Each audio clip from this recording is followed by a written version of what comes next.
Hello, ladies and gentlemen. Welcome to the Debate of the Week. Now, this Debate of the Week is about tag teams of the WWE. Now, the one place I'm not going to mention is NXT. One, I don't watch it.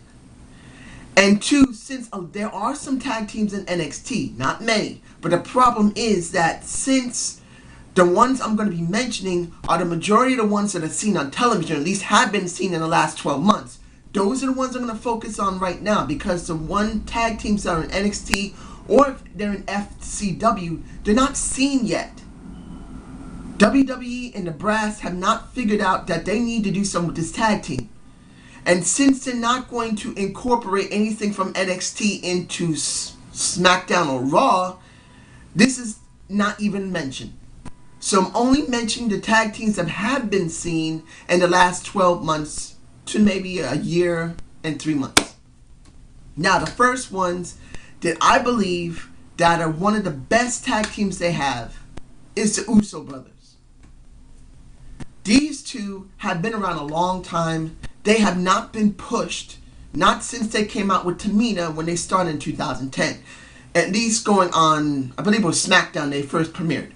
They had been in FCW, they went into Superstars and were seen, but then when they were seen on SmackDown and then on Raw, you expect, okay, these are Rikishi's sons, they're going to be pushed, they're going to go right up there and we're going to enjoy them. No.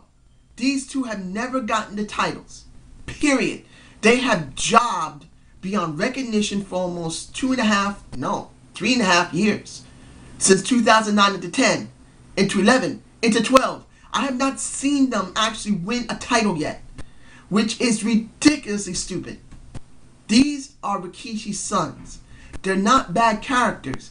They're very good. People like them. When it's time for them to come down from the back and you hear their music, and when they do that, they're not even allowed to do their dance anymore. What was wrong with the WWE when they first started doing the Samoan dance, the dance that's meant for war? And get this, ladies and gentlemen, if you don't know anything about anyone who is from Fiji, who is from those islands, Samoa, Fiji, or any of the other islands, they actually did that. And better yet, when they, like football there, during football season, or rugby, they still do it.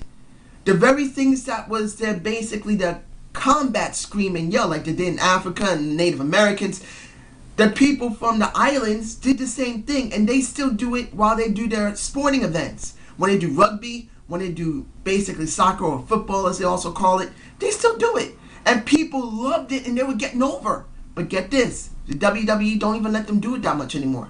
If they didn't do it at all. If they still do it in NXT, that's one thing. But they don't do it on SmackDown. They don't do it on Raw. And the Off the Rope show and the Slag Daddy loved that mess. I love Samoa. That was cool, man. But the point here is that the WWE had a golden opportunity with these guys. Didn't push them. They had their best shot by 2010 or at least 2011.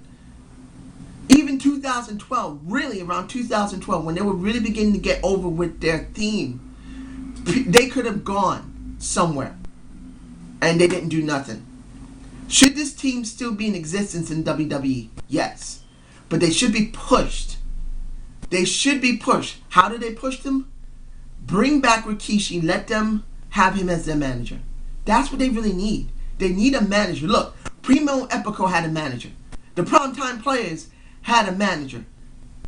Rosa Mendez and AW.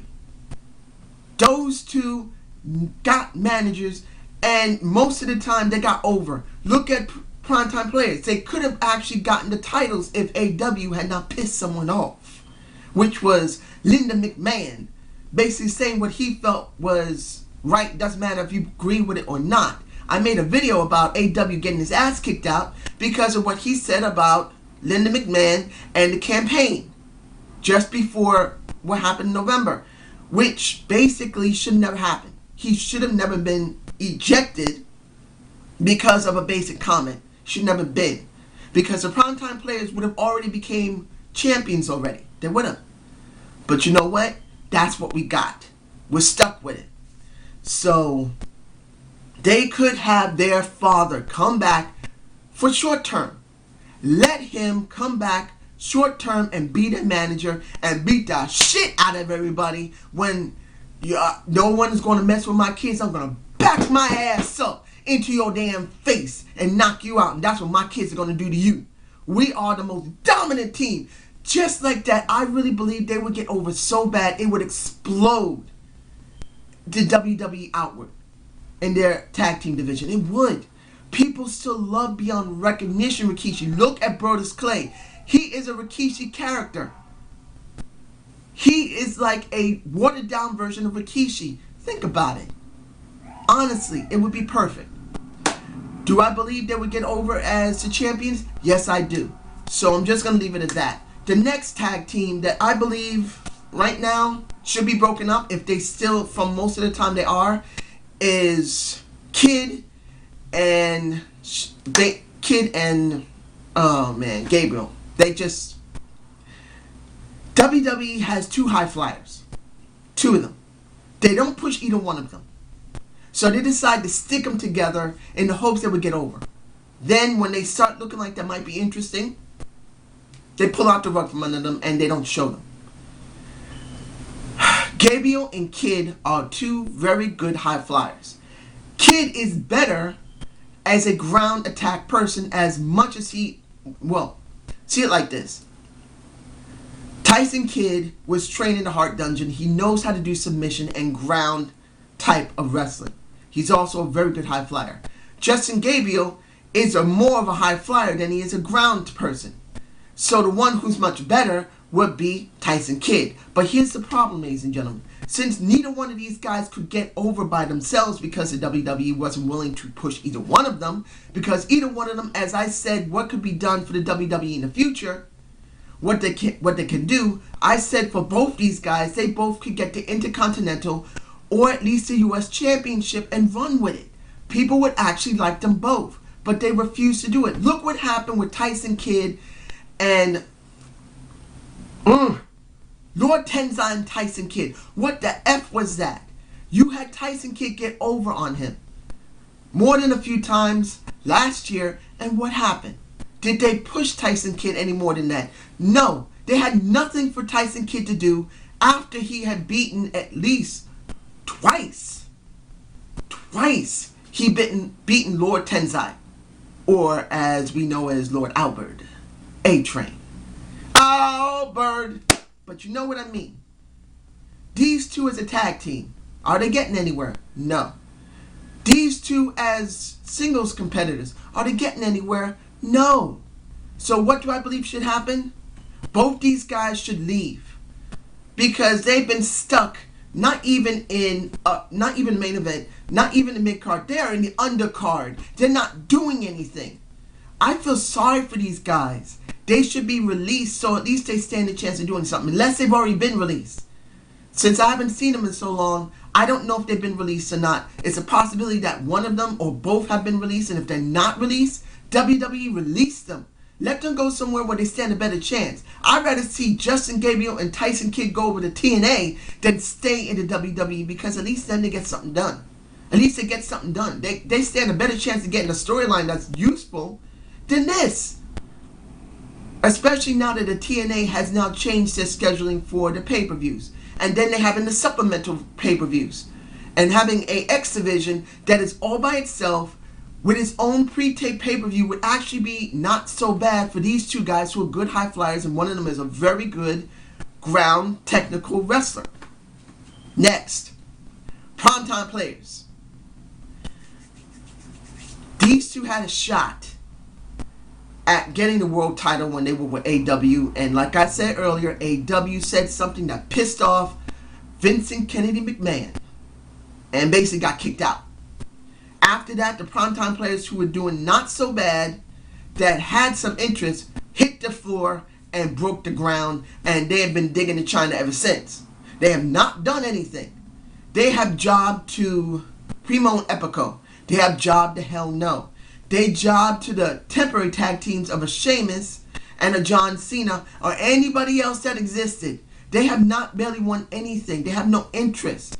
They jobbed to Rhodes Scholars, I think, at least once. So what is the point of having these two together? Tell you why. Look, Titus O'Neil is obviously the more dominant of the two, not because of his size, but because of his personality.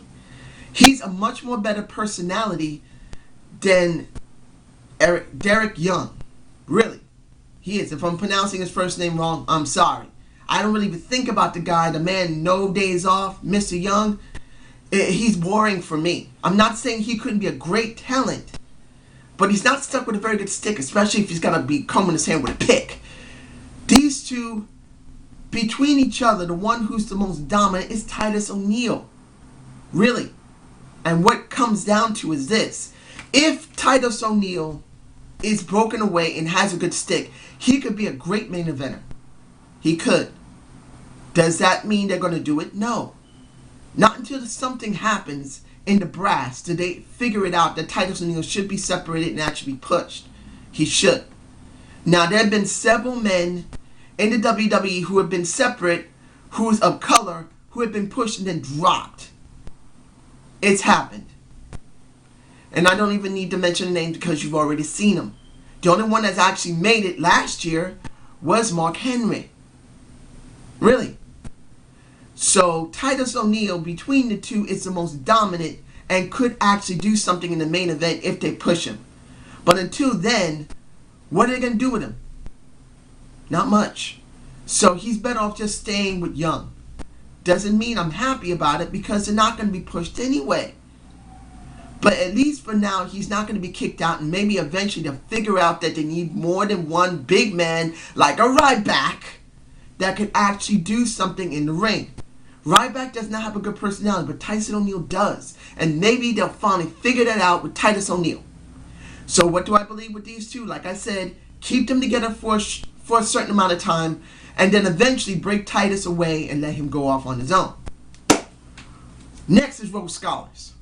What do we got with Rogue Scholars? We have two very good wrestlers and characters. Damien Sandow. Wonderful character. He reminds me of the Genius. I love his stick. He's very good and he's not boring. He's good in the ring. He's good on the mic. He cuts good promos. Not great ones, but good. He's still, in a sense, very green, even though he's not so badly polished. He's pretty well polished. He's been in the Killer Kowalski camp, just like God Triple H. He knows how to do a good work. They taught him well. But like I said, he's still green. He's only been there about a year or so. So essentially, he's still very good, but he's not ready to be off on his own right now. Then we got Cody Rhodes, who has been around for quite a while. At least 6 years. Thing is, they didn't start pushing him until about 2 years ago. At least 2 years. So he had his shot at one point last year to try and go into the main event scene, and they dropped him. After he lost his belt to Christian, he could have gone into the main event scene, but for some reason they didn't push him. Maybe it's because they thought he wasn't over enough. Maybe because he didn't kiss enough ass. I don't know. But when it comes down to it, ooh, sorry, my leg. Cody Rhodes was not pushed enough, and then being put together with Damien has been actually quite good. People love it. Now the problem here is this, and this is what I see coming up to Royal Rumble in about a week or so. If Rogue Scholars do not win the Royal Rumble match of the World Tag Team titles, really, they do not need to stay together. Separate them. Because since, like I said before, and I'll explain this again, when I bring these two up, if Hell No does not have Dr. Shelby, they are going to become very boring and stale. The crowd still likes them for now, but it's only a matter of time before it becomes very stale. And it's already reaching there, particularly that they've been booked so dominant. But if Rogue Scholars do win the titles, they should at least have a good run with it. Because the tag team titles have been very, very empty. There's been very little need for it. Not because people don't want it. It's because there hasn't been any tag teams to work with. How have we done in the last 2.5 years? Air Boom. And then what do we got? Tell me. We got Kopi and then R-Truth. And who do we have before Kopi and R-Truth? And Air Boom. Kofi was someone else? Or it was someone else after that? And most of the time Kofi was involved in it? I'm telling you, it makes no sense. It made no sense back then when they really need tag team division to try and polish two wrestlers that can go off into the main event scene or the mid card that they need. They don't got it.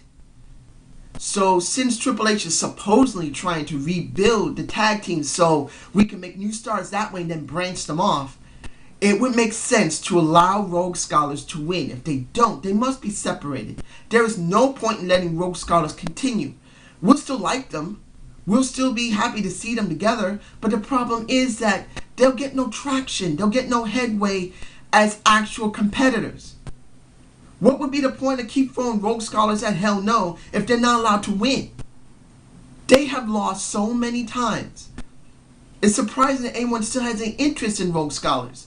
The main reason why it's still alright is because Cody got hurt, went away for a little while to get fixed up, about a month and a half or so, or 2 months, came back, and then they restarted it. Because I really believe that if he didn't get hurt, they might have gotten the titles months ago. But he did get hurt, so it's got to be this time. If they don't do it, it's really going to become very meaningless to keep them together. Unless they're going to let them get those titles at Elimination Chamber.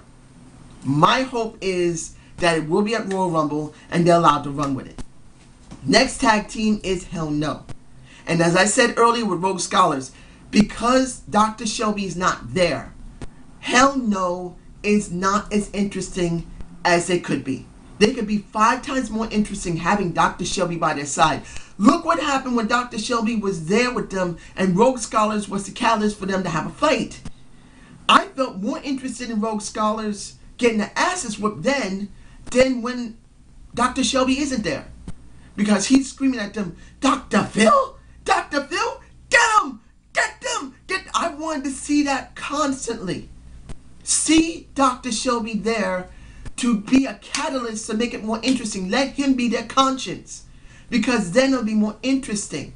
It'll be more fun. But there's no Dr. Shelby unless he's coming in the Royal Rumble. If he does show up in the Royal Rumble with them, then I wouldn't mind it too much if they win. But counting that's if he stays. If he doesn't stay and they win anyway, I'm not going to care anything about Hell No, I'm not. If he doesn't show up at Royal Rumble and they're all by themselves and they win, I am totally writing off Hell No. I am going to be bored with them. They don't have a manager that's funny. Their yes, no bits is coming stale to me. Anyone else, leave a comment below. If you tell me, how do you feel about them? Do you think their stick is still good? You still love them? Say, that's alright. I want to know. Because maybe he has a different perspective from someone else saying, hey, think about it like this. They're still doing these things. These could be interesting. Take it into consideration. I wouldn't mind hearing that. But as far as I'm concerned, without Dr. Shelby there to be their conscience, because who's the conscience of that team? Nobody. Who's the one that drives them? Nobody. Yes and no chance is not enough. It isn't. They may have some funny things backstage, but that's not enough for me. I need more. I need a lot more to be more interested. This is another one that really I feel very sorry for them. Primo and Epico. Primo, you know what? The real people who made that team really work wasn't Epico. It was Carlito and Primo. I was more interested in looking at Carlito and Primo than I am Carlito and Epico. And I don't hate Epico. I don't hate him. But let's be honest. The one who made Carlito and made Primo really interesting and enjoyable was Carlito. He really was. Caribbean Cool was the best thing that anyone liked. I spit in the face of people who don't want to be cool. People enjoyed that stick. But then he got released. As far as I understand, he got released. So now Epico, their cousin, has been working with him. Now the thing is, they don't have any character development. They just won the titles, but there was no interest. There's been no promos. There's been no backstages unless it was another team. There's been no structure. I mean, they're still a good tag team. They're not bad. Having Rosa there, like I said before about Rosa, she's damn good looking, but she's not sexy. The one that was more sexy than anybody else was Eve. Eve was much more sexier than Rosa. I'm going to be honest about that. Now that Eve has been released, well, released or left or whatever, and I didn't say that in my Raw review. I didn't need to say it because it wasn't really that important, even though it was. I didn't expect anything good to come from when Eve gave up the title because there wasn't no structure for her. So look what happened. She left. Or they let her go. Either way, it doesn't make a difference. But Eve was much better suited as a manager than she was as a wrestler. Not saying she couldn't wrestle enough. She wasn't too bad of a wrestler. But as you can see, Rosa, people like her. She is damn good looking. But she doesn't talk much. Only thing she does is just wiggle her ass and tits around as eye candy. And sometimes when it comes to managers, you need a manager that can do a little bit more than just wiggle her ass and tits and curse at you in Spanish. Please, you need more. Look at Ricardo Rodriguez. He may say stuff in Spanish, but does get involved in some type of match, doing something. Anything. When was the last time Rosa got involved in any matches? She doesn't. Only thing she does is walk around, curse, yell, maybe wiggle her titties a little bit and wiggle her ass, and that's it. She doesn't even talk for them. Seriously, they don't have anything to work with. So what do I believe should be done? Split them off and see what happens. Split Primo and Epico apart. See if Epico can get over by himself. Or Primo. Or let them have a feud between one another and break the tag team up short term and then let them get back together. Let it be like a family rivalry or something. Let them have a problem with dealing with Rosa. And then one of them wants Rosa, the other one wants Rosa, and they have a feud that way. And then eventually they get back together as a tag team. It would give something different for these two guys that pretty much, even if they won the tag team titles at least once or twice, they haven't gotten anywhere. Where have they gone? Nowhere. And I feel sorry for them both. Another one, which actually is kind of hard to say who's the best in it, but 3MB. The problem here is this. We've seen Heath Slater work with Drew. Or we've seen basically Drew working with Ginger. The best people to work together in that would be Drew and Slater, and Ginger would not be involved in it. The one who's the most strongest and most dominant there is Drew McIntyre. Now the problem here is this. They're not doing it as a tag team, they're doing it as a triple. And they switch in and out. They could do Drew with either one of them and they could win the titles. This is what it comes down to, ladies and gentlemen. You must understand that Drew is the most dominant and Drew will be the one that will be pushed the most in the tag team. Either one of the other two are interchangeable because they are undercard wrestlers. They are. Drew McIntyre can easily be a mid-card to a main eventer. Easily. He has the look. He has the possible physical and attitude to go with it. Like I said in my should Drew McIntyre go back to the Sinister Scotsman, he would be great by himself. But since they stuck him in a three-man group, he's the one that's always going to be the head of the group, even if he doesn't say much. Really. He will. If they win the tag titles, who do you think is going to be in there? It's going to be Drew and one of the other two. It's always going to be that way. Because Drew is the one who makes it more legitimate because he was an IC champ. It's always going to be like that. What should happen to 3MB? Because since they're interchanging between Heath Slater and Jinder Mahal with Drew, eventually Drew must be broken away from 3MB. He must. Because he is a true main eventer. He must be broken away between them so he can be allowed to be pushed. How should he be pushed? As I said in my video, let him become the Sinister Scotsman again. The moniker of the Chosen One is not working anymore. He needs a change. Unless they're going to try and turn him face and use the Chosen One then. And I don't believe that's the right thing to do. I want him as the evil Sinister Scotsman. He can still be a betweener as the Sinister Scotsman, wearing the kilt and then kicking ass. No different from a Sheamus when he first started out and first was a face and kicking butt before he became the Great White and then reverting back into the Celtic Warrior. Now, who should be in a tag team? This is very important. It's two of these three I'm going to make. Well, there's more than a few. I'm trying not to make this too long, but it's going to be long, ladies and gentlemen. First, the tag team that should be put together so these guys can stay out of the main event scene and be used in a different way. Orton and Cena. Yes. Allow Orton and Cena to become a tag team and let them have the straps for a while. You know why? One, it'll keep them out of the main event scene and let other people get in there. Two, it will give more legitimacy to the titles and they'll be more featured because there's no way they're not going to feature Cena and there's no way they're not going to feature Orton. Stick the fucking titles on them and let them run with it for a couple of months and it will make it more interesting. Easy. No problem with it.